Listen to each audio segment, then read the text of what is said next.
The internet is filled with people trying to make homemade styluses, but either they're not accurate or they use wet tips, which makes them all the more impractical. So I decided to make my own stylus which does not have those shortcomings. To make this stylus, you're going to need a power supply, some graphite rods to use as electrodes, a copper salt, and a flask.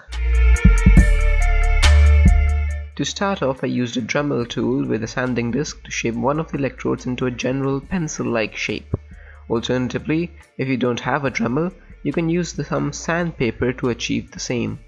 This would make the stylus much more accurate. However, it is important that you don't make the tip too pointed, lest the tip should scratch the screen of your device. Next, I added the copper chloride to a flask with some water in it. A beaker would have been more appropriate here, but since I didn't have that, I used a conical flask.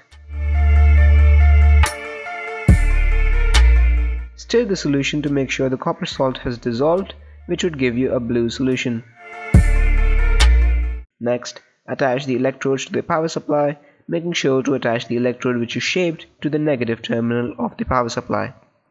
Switch on the power supply and immediately you should see some bubbles forming on the anode. In my case, these bubbles were of chlorine gas since the salt I used was copper chloride and the solution was concentrated. Because of this, it is important that you do the electrolysis in a well-ventilated area or outside. At the cathode or the negative terminal, our rod which we shaped will start to get plated with copper metal. It is important that you let the electrolysis proceed for a reasonable amount of time to ensure that you get a good coating of copper on the electrode. Alternatively, if you're running short on time, you could use a power supply which has a greater current output. What is happening is that the copper 2 ions in the solutions are gaining electrons and are being reduced to copper metal, some of which plates the electrode.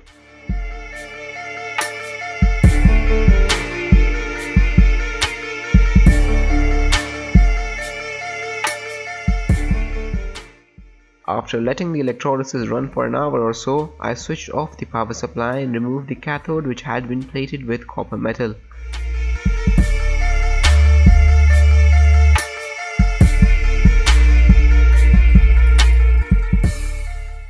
I rinsed it thoroughly using tap water and tapped it dry using some paper towels.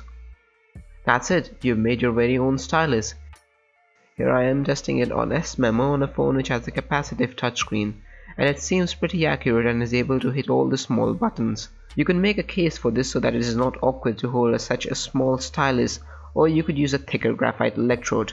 If you enjoyed this video and found it helpful, consider dropping a like or subscribing to the channel for future videos like these.